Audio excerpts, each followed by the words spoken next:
বঙাইগাঁও চহৰৰ আপোনাৰ মাজমজিয়াত থকা উৎকল যি ঠাই আছে সেই ঠাইত এই ঘটনা ঘটিছে আৰু এজন যুৱকজনৰ নাম হৈছে ৰাতুল মেধি আৰু ৰাতুল মেধিক এক প্ৰকাৰ প্ৰহাৰ কৰিবলৈ 6 যুৱক উদ্যত হৈছিল। এই 6 যুৱকে এখন বাহন ইতিমধ্যে আপুনি নম্বৰটো বাহন কৈছে স্কৰপিঅ' বাহন আৰু সেই স্কৰপিঅ' বাহনখনেৰে S26F 001 এই বাহনখনেৰে প্ৰথমতে এখন কাৰ্যৰ সূত্ৰত পাৰ হৈছিল আৰু এই 6 যি জনীয়া দল আছে এই 6জন দলত 2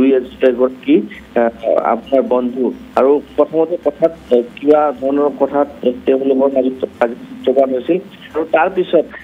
এই 6জনীয়া দুৰ্বৃত্তৰ দলটোৱে ৰাতুল মেধিক প্ৰহাৰ কৰিবলৈ ৰাতুল মেধিৰ ঘৰৰ ওচৰত গৈ পেলাই উপস্থিত হৈছিল আৰু উপস্থিত হৈ পেলাই বিভিন্ন ধৰণৰ হয়তো কাজিয়া সূত্ৰপাত হৈছিল। প্ৰথমতে হতাহতি হৈছিল আৰু তাৰপিছত শূন্যলৈ গুলি চলোৱা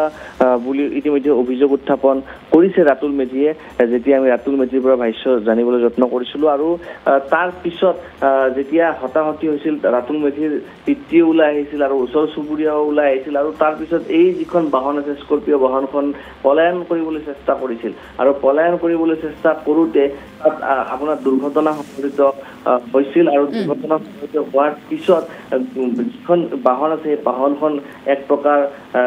সোমাই গৈছিল, অকণমান পিটনি ঠাই আছিল, সেই পিটনি ঠাইত সোমাই গৈছিল আৰু তাৰ পিছত তাৰ পৰা পলায়ন কৰিছে। ইতিমধ্যে 5জন পলায়ন কৰা বুলি আমি জানিব পাৰিছোঁ আৰু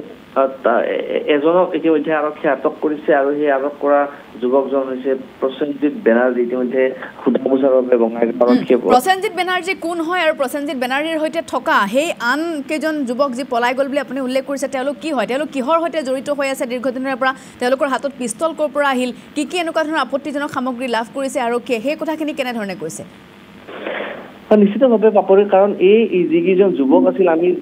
আমি প্ৰাথমিক আমাৰ তথ্য আমি লাভ কৰিছোঁ, কাৰণ কালি নিশা 2 বজালৈকে আৰক্ষীয়ে তাত উপস্থিত আছিল, বঙাইগাঁও আৰক্ষী তাত উপস্থিত আছিল আৰু 2 বজা নিশা 2 বজালৈকে তেওঁলোকে তদন্ত আৰম্ভ কৰিছিল। অৰ্থাৎ তেখেতসকলৰ যিখিনি যাৱতীয় কাম আছিল সেই কামখিনি কৰি আছিল আৰু যিমান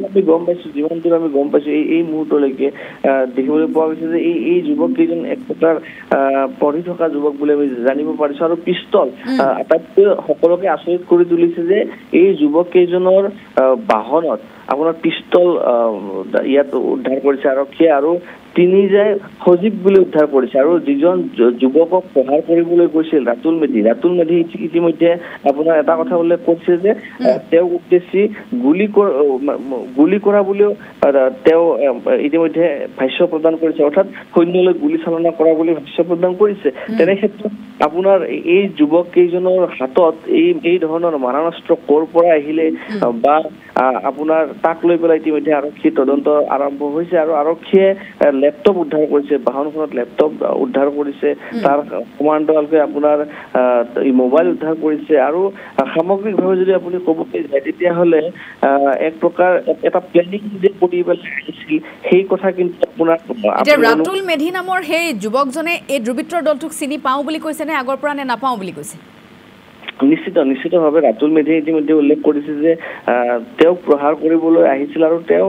সলসলীয়াকৈ যিকেইজন যুৱক আহিছিল প্ৰহাৰ কৰিবলৈ আৰক্ষীৰ আগত ইতিমধ্যে নামসমূহ কৈছে, অৰ্থাৎ হয়তো তেওঁলোকৰ চিনাকি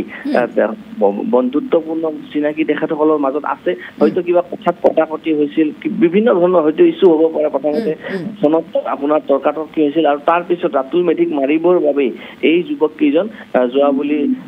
ৰাতুল মেধিয়ে উল্লেখ কৰিছে আৰু এই যেতিয়া ৰাতুল মেধিক প্ৰহাৰ কৰিবলৈ অৰ্থাৎ ৰাতুল মেধিক লগত কাজিয়া কৰিবলৈ এই যুৱক কেইজন গৈছিল তাৰ পিছতে এই ঘটনা সংঘটিত হৈছিল আৰু প্ৰথমতে শূন্যলৈ গুলি চালনা কৰি পেলাই হয়তো তাত মাৰপিট যিহেতু হৈছিল, ৰাতুল মেধিৰ পিতৃ আহিছিল, ওচৰ চুবুৰীয়া ওলাই আহিছিল আৰু ওচৰ চুবুৰীয়া ওলাই অহাৰ পিছত এই যুৱক কেইজন যেতিয়া পলায়ন কৰিবলৈ চেষ্টা কৰিছিল পলায়ন কৰিবলৈ চেষ্টা কৰি থাকোঁতেই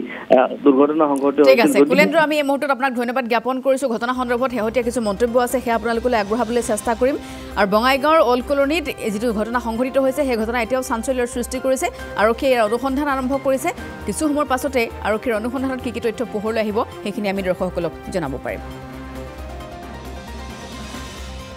7জন মিলি মোক মাৰিব আহিছিল তাৰপিছত নিজৰ গানটো ওলাই কেনে মানে ওপৰত ফায়াৰো কৰিছে তাৰপিছত আকৌ আৰু এজনে গান লৈ কেনে মোক মানে থ্ৰেটেন কৰি কেনে পলাইছে আৰু একজনক আমি মানে মোৰ দেউতাই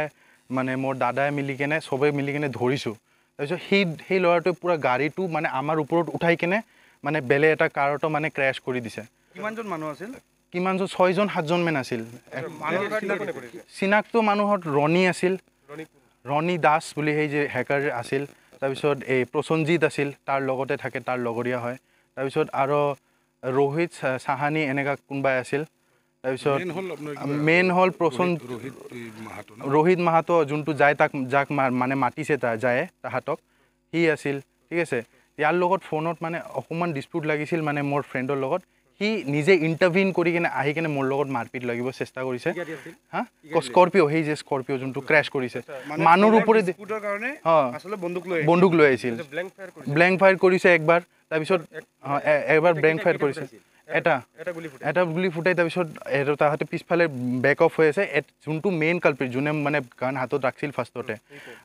প্ৰসঞ্জিতে মোৰ ওপৰত যোনে গান এনেকৈ দেখুৱাইছে তাক ধৰি কেনে মানে আমি মানে ধৰি আছিলোঁ তাক তেতিয়া মানে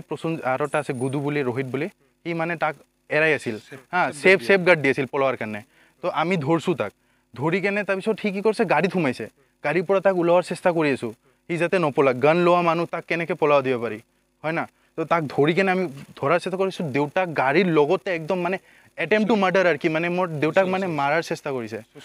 চচৰাই লৈ গৈছে একদম গান এজনৰ হাতত আছিল তাৰপিছত তাৰ পৰা ৰণীয়ে লৈছে সেইটোৱে গান মোৰ হিচাপে সেইটোৱে গান তাৰ লগত আছিল সেই লৈ কেনে তাতে মই তাক চেজ কৰিছোঁ মানে ৰণীক চেজ কৰিছোঁ সেই ৰাস্তা দি ওচৰেদি যোৱাতে কি হৈছে তাই মানে মোক আৰু মাৰাৰ চেষ্টা কৰিছে মই পাথৰ মানে যোনটো আছে শিল দলাই আছোঁ শিল দলাৰ পিছত মানে সি গুচি গৈছে মই আৰু ৰিটাৰ্ণ আহি গৈছোঁ